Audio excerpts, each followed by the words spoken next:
네, 오늘 종목별로는 테마주들이 몇몇 부각이 되고 있습니다. 정치인 테마주로는 이 안철수 관련된 그 종목군들 안내비 반등하면서 몇몇 종목군들의 시세가 나타나고 있는데요. 스마트 그리드 관련된 종목군들도 안철수 테마주로도 분류가 되고 있는 모습이 현재 특징입니다. PS텍, 옴니시스템, 누리텔레콤 등이 3에서 8%대 강세가 기록이 되고 있다는 점도 참고해 보시면 좋겠습니다.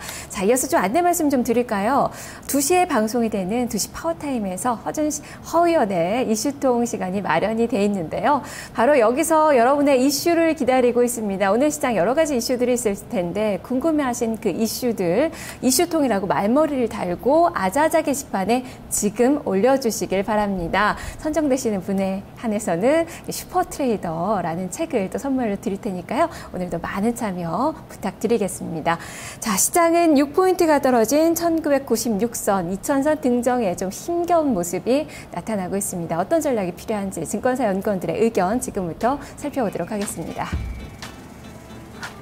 키움증권 마주옥 팀장입니다. 추가적인 상승 모멘텀을 기다리는 시기다라는 관점입니다. 차익 실현 매물의 마무리 과정이 진행되고 있다라는 의견을 제시를 했습니다.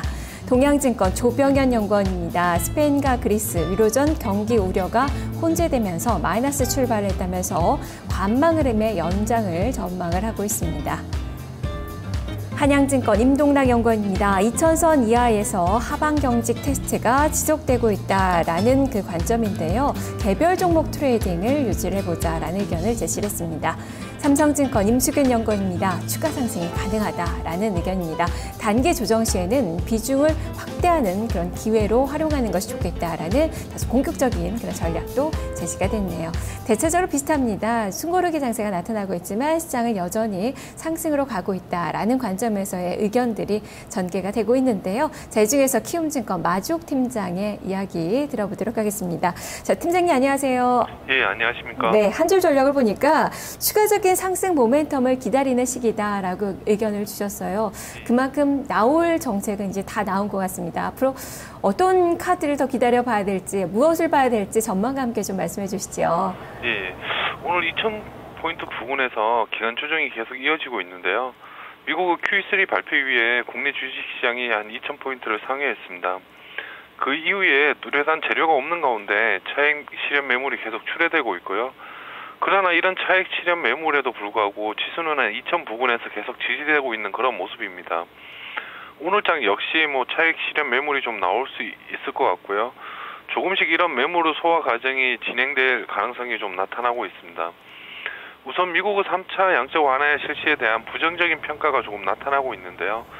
경기 회복에 큰 영향을 미치지 못할 거다, 이런 전망이 조금씩 나오고 있고요. 또한 시장은 이미 재정 절벽에 관심이 모아지고 있습니다. 이런 요인들에도 불구하고 시장을 약간 지지하는 요인들도 계속 나타나고 있습니다.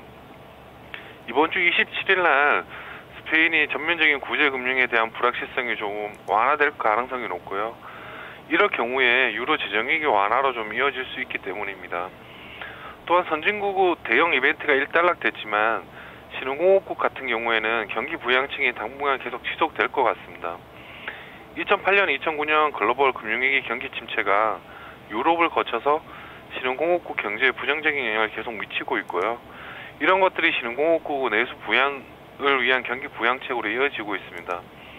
특히 중국 같은 경우에도 추가적인 지급 준비율이나 금리나 이런 단행될 가능성이 높고요. 또한 SOC 투자 활성화 정책이 발표될 가능성이 많습니다. 이런 요인들이 주식시장을 현재 지지하고 있다, 이렇게 판단하고 있습니다. 네, 그만큼 최근에 우려로 부각이 되고 있는 스페인의 구제금융 신청 관련돼서는 가능성을 좀 많이 높게 보시는 것 같고, 그리고 중국이 늘 또 황금 연휴 전후로 해가지고는 또 경기 부양책, 지준율 인하라던가 이런 것들을 발표를 하게 되는데 이런 기대감들이 시장을 지탱해주고 있다라는 관점의 의견 주셨는데요. 그만큼 이쪽으로 바라보자라는 의견이신데 지금 어떻게 공격적인 매수 전략도 그렇다면 필요하다는 시각이신지 전략 측면에서도 설명을 해주시죠. 예. 최근 주식시장이 잘 아시겠지만 개별 종목 장세 이런 성격이 좀 강했습니다. 실제로 지수가 좀 조정받는 구간에서요. 금주에는 분기말 윈도우 드레싱 이런 영향으로 인해서 종목별 장세가 조금 더 이어질 수는 있습니다. 그렇지만 이런 구간을 좀 차익 실현 기회로 활용하는 것이 좀 바람직해 보이는데요. 결국은 지수 관련주에 대한 비중을 조금 확대할 시점이 아닌가 판단하고 있습니다. 코스닥 및 소형주 신용 잔고가 금융위기 이후에 상단 수준에 위치해 있고요. 공매도 규모도 조금씩 확대되고 있습니다. 또 한 가지는 외국인 투자자들이 개별 종목에 대한 차익 실현을 계속 하고 있고요. 지수 관련주에 대해서 좀 매수하고 있는 이런 모습입니다.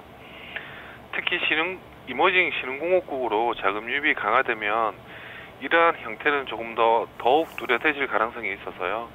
오늘 같은 경우는 좀 개별주보다는 좀 지수 관련주로 조금 이동하는 그런 전략이 필요하지 않을까 보고 있습니다.